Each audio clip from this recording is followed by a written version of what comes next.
Assalamualaikum warahmatullahi wabarakatuh. Nama saya Yundina Saputri.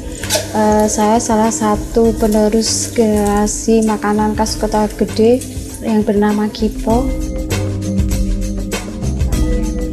Saya merupakan generasi keempat. Dulu nenek saya berjualan di pinggir jalan.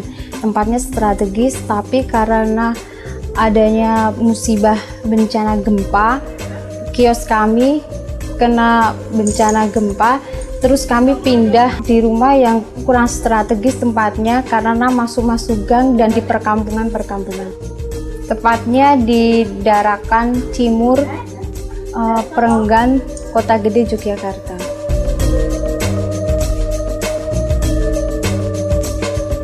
Dulu itu berawal dari mbah saya yang bernama Mbah Suweryo. Dia kan sering berjualan jajanan pasar macam-macam. Tapi terutama yang paling laris itu dulu dadar gulung sama klepon. Tapi mbah saya itu kepingin bikin inovasi yang di pasaran tuh nggak ada, cuman pinginnya di tempat mbah saya aja ada. Terus mbah itu mengkombinasikan antara kue dadar gulung sama klepon. Setelah itu sama mbah saya dijual, cuman ada di daerah mbah saya aja.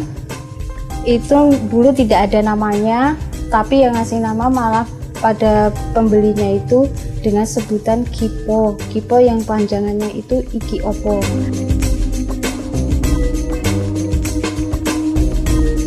Dari tahun ke tahun dan dari generasi ke generasi kami bervariasi. Tidak hanya menyediakan Kipo saja, tapi di situ aneka jajanan pasar yang terutama khas di Kota Gede. Ada legomoro, ada jadah manten. Di situ juga ada antaranya bentuk, pokoknya semua yang terkait dengan jajan pasar. Dengan tujuan agar orang yang beli itu tidak hanya terpaut dari satu makanan aja, tapi di situ juga ada aneka macam jajanan pasar yang lainnya. Kalau dulu mbak saya itu hanya dijual di pasar tradisional dekat-dekat rumah saja. Tapi lambat laut kita sudah bekerja sama dengan instansi-instansi terutama catering-catering dan hotel-hotel agar Kipo itu lebih dikenal tidak hanya di kalangan Kota Gede aja, tapi di seluruh wilayah Yogyakarta khususnya dan di daerah luar umumnya.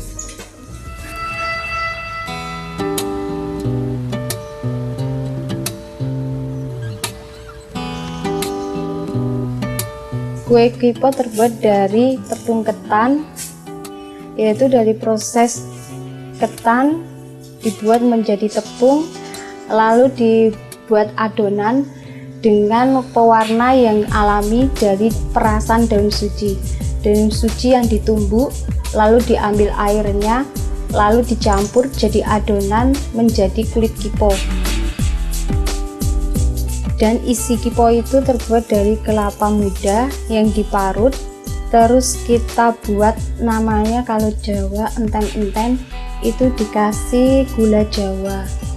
Setelah selesai pembuatan itu, kita ngambil sedikit tepung yang telah menjadi adonan, lalu kita pipihkan dan kita isi dengan enten-enten yang terbuat dari kelapa muda dan gula Jawa tadi. Lalu kita panggang dengan proses pemanggangan menggunakan cobek, lalu dialasi dengan daun pisang. Setelah matang baru kita sajikan dengan kemasan yang sangat tradisional, yaitu dengan daun pisang. Tapi sekarang juga bisa menggunakan plastik ataupun bungkus dari kertas. Kipo biasanya kami jual di rumah saja, tapi kita juga kebanyakan menerima orderan, terutama itu kalau pas banyak hajatan, itu kipo itu bisa terjual banyak. Dan kita sering menerima orderan dari catering sama dari hotel-hotel. Tapi kita sering kebanjiran orderan kalau pas momen-momen liburan sekolah atau pas hari besar, hari raya, itu biasanya orderan kita banyak. Kebanyakan kipo kita bisa produksi tergantung dengan pesanan. Sehari itu kita bisa sampai memproduksi 500 bungkus kipo dalam sehari. Untuk membuat kipo itu memerlukan proses yang tidak sedikit. Untuk dari awal saja bisa menghabiskan waktu 1 jam, dan membuat kiponya dari bahan mentah mau langsung bisa dikonsumsi itu 1 jam kira-kira cuma bisa menghasilkan 20 bungkus kipo saja. Kipo di tempat saya biasanya dijual 1 bungkus itu 1.500 dengan isi 5 biji. Tapi kebanyakan nanti kalau ada pemesan yang misalnya itu buat acara hajatan yang kira-kira kok adanya itu cuman saya budget segini mbak, kita juga bisa menyesuaikan. Ada yang semisal isinya 3, kita hanya hargai 1.400, dan ada yang cuman isinya itu 4, kita jual 1.500. Kita masalah harga bisa bervariasi tergantung pemesan.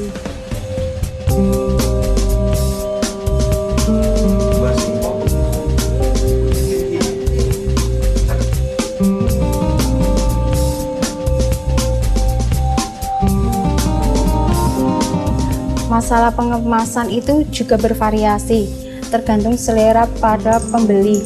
Ada yang nanti mau buat acara hajatan yang dimasukkan ke box, itu adanya permintaan tidak menggunakan bungkus yang tradisional tapi menggunakan plastik. Tapi ada juga yang memang benar-benar masih suka tradisional, dia cuman menggunakan lepek daun pisang saja. Tapi kalau biasanya yang untuk dikonsumsi sendiri menggunakan kertas yang namanya tempelan. Sekarang itu banyak sekali penjual kipo, tidak hanya di tempat keluarga saya, tapi di tempat keluarga saya banyak yang mengatakan masih benar-benar khas, terutama dari bahannya. Bahan kita masih menggunakan ketan yang seharian kita diamin dengan air lalu baru kita tutu. Tapi kalau yang lainnya itu sudah menggunakan tepung yang siap saji di pasaran. Selain itu di tempat saya cara memasaknya itu masih sangat tradisional, menggunakan anglo, arang, dan memakai cobek. Sedangkan yang lainnya itu sudah menggunakan gas, dan ada yang sudah menggunakan loyang agar lebih cepat panasnya. Tapi rasanya yang menilai itu benar-benar tempat kami itu masih khas dan tradisional. Kendala yang kami hadapi yaitu ini kan makanan kipo itu makanan khas yang tanpa pengawet. Nah, biasanya orang luar yang membeli di tempat saya dibawa ke luar kota itu 3 hari sudah tidak enak dimakan, karena ya ini makanan tradisional tanpa pengawet, jadi hanya awet untuk 1 hari.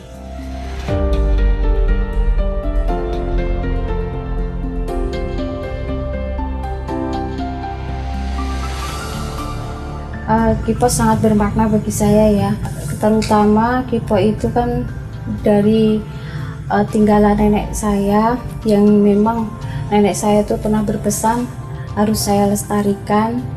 Dan selain itu Kipo itu dulu bisa membawa saya sampai ke perguruan tinggi, dan tiba sampai sekarang ini Kipo merupakan mata pencarian saya, dan yang sampai sekarang masih bisa berjalan terus.